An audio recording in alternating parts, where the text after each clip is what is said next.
January 2026. If you check the weather report, it's 20 degrees below zero.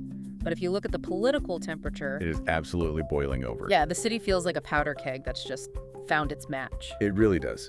And looking at this stack of reports we have this week, this isn't just a local story anymore. I mean, what started as tension in the Twin Cities has spiraled into a massive international incident. Totally. We're looking at a physical attack on a sitting congresswoman, open accusations of dementia against the president, and a showdown in the Senate that might just shut down the entire federal government. The stakes just could not be higher. And to help us navigate this, this chaotic week, we've gone through a huge stack of sources. We're pulling from The Guardian, The Western Journal, The Associated Press, People magazine, and this is crucial. We have pages and pages of transcripts from the congressional record. And that congressional record part is so key because it gives us the raw arguments. I mean, this is what's happening on the floor, stripped of all the cable news spin. Exactly. So our mission today is to really connect these dots for our international listeners. You might be seeing these headlines and just wondering what on earth is happening. Right. We need to understand how a bizarre attack with a syringe at a town hall connects to this huge federal operation called Operation Metro Surge and ultimately to the deaths of 2 American citizens. It's a tangled web, but if you pull on the right strings, the picture becomes pretty clear. Okay, so let's start with the spark. Tuesday night, Representative Ilhan Omar is holding a town hall in Minneapolis. Now, for context, she's no stranger to controversy or security threats. She's a very prominent member of the squad. A lightning rod for criticism, for sure. Exactly. And she's there specifically to address the unrest that's already bubbling up in her city. The mood is heavy. And then suddenly, a man in the front row rushes the stage. This is 55-year-old Anthony Kazmierczak, and he's holding a syringe. Which is just, it's terrifying. He sprays her with an orange liquid, immediate panic. Of course. The first thought has to be acid, poison, something. Some kind of biological agent, But this is where the details get so bizarre. According to the police reports in the AP, the substance was a mixture of water and apple cider vinegar. Vinegar. Okay. So physically, it's an irritant, not a lethal weapon. But the intent to terrorize is obviously there. Oh, absolutely. But what I found fascinating and frankly disturbing was the motive. You'd assume this was a standard right-wing attack on a progressive, right? That's the instant assumption, yeah. But the reporting on his interrogation just flips that script. Kazmierczak, who has a criminal history auto theft, DUI, he wasn't attacking her because he opposed the president's agenda.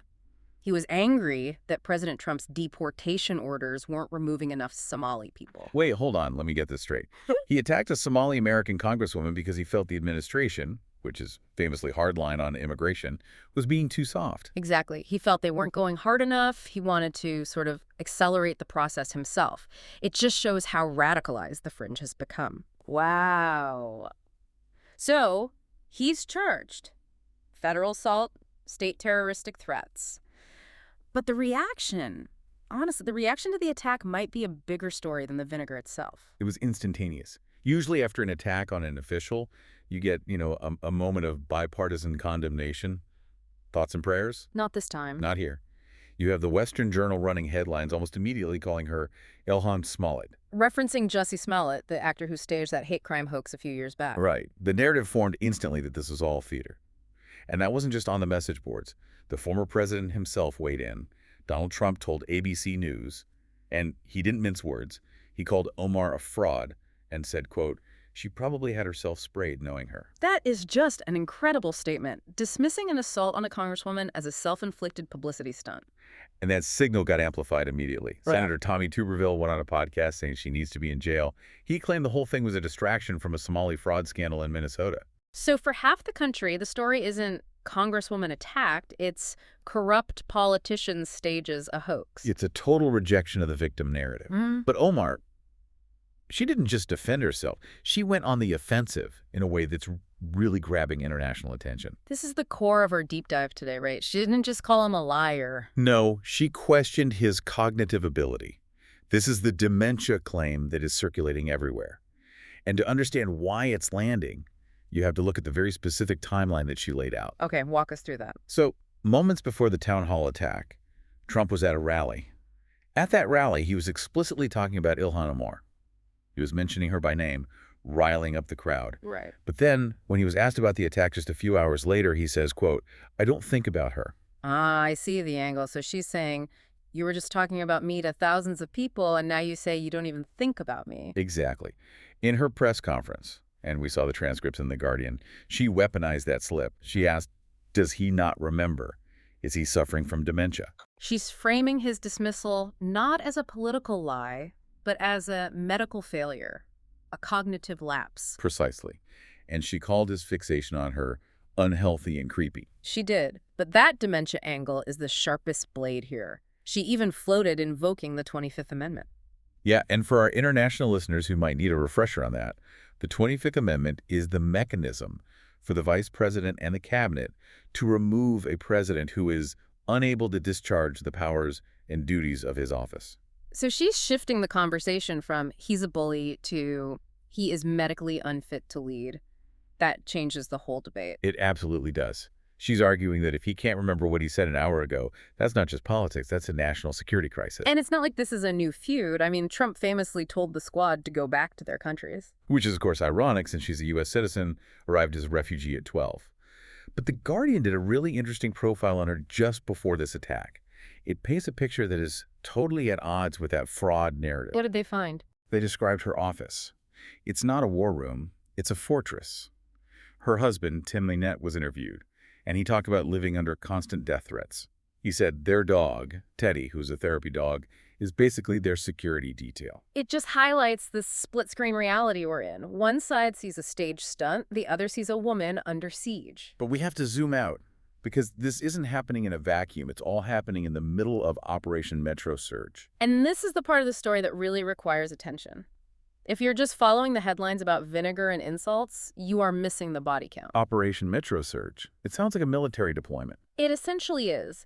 The administration has flooded Minneapolis with thousands of federal agents, ICE, Border Patrol, DHS, and to a lot of residents, according to Senator Tina Smith, it feels like occupied territory. Unmarked vans, agents in tactical gear, checkpoints. And this isn't just about checking papers. People are dying. Okay, let's talk about Renee Good and Alex Pretti. These are the names dominating the congressional record right now. Let's start with Renee Good. January 7th. She's a mother of 3, shot and killed in her car by federal agents. Now, the official line from DHS Secretary Kristi Noem is that Good was a violent threat. A domestic terrorist, they call her. They claim she viciously ran over an agent with her car. But then you have senators like Elizabeth Warren and Chris Van Hollen, and they are citing video evidence that tells a completely different story. A radically different story. They argue that the video shows Renee Good was shot through the windshield while she was driving away from the agents. Driving away. That is the claim. And the forensic details are chilling. Senator Warren mentioned that her last words captured on video as she was bleeding out were, "I'm not mad at you." That just stops you in your tracks. I'm not mad at you. Those don't sound like the words of a domestic terrorist who just viciously ran someone down. No, they don't. And then just days ago, January 24th, Alex Pretti, this one was, well, the details are just shocking. He was a 37-year-old ICU nurse at the VA. And he was acting as a legal observer.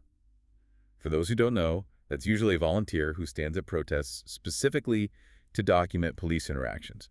Their job is to hold a camera. So he's there to film. But the administration called him an assassin. An assassin, yes. They claim he brandished a gun and tried to kill agents. But, again, the senators are pushing back with video evidence. Senator Warren stated on the floor that he was intervening to help a woman who had been shoved by agents. And she says the video shows he was disarmed and was holding a phone and not a gun when he was shot. He was shot 10 times. In the back. In the back, while holding a phone. And he's labeled an assassin in the official press release. It's just mind-bending. It is. If you read the Western Journal, these are violent criminals. If you read the congressional record from the Democrats, these are American citizens being executed in the streets. And that disconnect is fueling a pressure cooker on the ground. Oh, absolutely. Senator Tina Smith described it as an occupation. She told a story about a 5-year-old boy wearing a Spider-Man backpack who was detained by agents. A 5-year-old? A 5-year-old. She also described a family getting tear-gassed in their own car on the way home from basketball. So when you have that level of tension, an attack on a congresswoman feels almost inevitable. So what does this all mean for the machinery of government? We're looking at a potential shutdown over this, right? Yeah, we are. The Democrats led by the Minnesota Senators Klobuchar and Smith, are drawing a line in the sand. They are refusing to pass DHS funding bills. Using the power of the purse. Exactly. They are saying, we will not give you money to fund this operation. They want ICE out of Minnesota. They want an end to what they call secret police in unmarked vans. And what was that detail about the ransom note? Oh, this is fascinating. Allegedly, Attorney General Pam Bondi told the Minnesota governor that the federal agents would leave if and only if the state turned over its voter rolls. Wait, give us your voter data and we will stop occupying your city. That's the allegation. That sounds like extortion. It feeds the suspicion that this isn't about safety, but about the next election. It certainly does. But we have to look at the other side, too. Senator Eric Schmidt gave this furious speech defending the operation, and his argument resonates with a lot of people. What's the core of his defense? We need to understand the logic. His argument is that the previous administration allowed an invasion at the border, and this administration is simply cleaning it up. He's deporting the worst of the worst. And he cites specific arrests made during this surge: murderers, rapists, serious criminals. So from his perspective, the Democrats are siding with criminals over law enforcement. Precisely. He argues that by trying to defund DHS, they're engaging in a political strategy to create chaos. To him, the occupation is a liberation. The assassin narrative is the truth. It's a complete breakdown of shared reality. One side sees a Gestapo, the other sees a cleanup operation. And this connects back to that international perspective we saw in The Guardian. Michael Steele, a political commentator, he wrote this powerful op-ed comparing this moment to a warning from Abraham Lincoln in 1838. The warning about the vicious portion of the population. Yes. Lincoln warned that if a portion of the population is allowed to act with impunity, to hang and burn at pleasure, then democracy can't last. Steele says we're seeing that now. How so? He argues that when the president defends agents who kill citizens by calling the victims terrorists or dismisses an attack on a congresswoman as staged, he's empowering that vicious coercion. He's signaling that accountability is gone. It's the idea that the rules no longer apply to one side. Right. It sends a signal that if the narrative can just be rewritten, if a nurse becomes an assassin, a victim becomes a fraud, then the mechanisms of justice just break down. If facts don't matter, power is all that's left. And that's where we are. A standoff in the Senate, citizens carrying passports to the grocery store, and a war of words between a congresswoman and a president that feels like it's about so much more than personal dislike. It is. It's about truth. It's about memory. When Omar asks, does he not remember? It's a question about his health, sure. But it's also a question for all of us. Do we remember what actually happened yesterday? Or do we just accept the new reality from the podium? That really is the question for you, the listener. When the narratives are this opposed, how does a system correct itself? Can the Senate bridge a gap this wide? Or are we just watching two different countries emerge inside the same borders? That's the danger. And that's why This Week in Minneapolis matters to everyone. We'll be watching the Senate vote closely. Thanks for diving deep with us. Stay safe out there.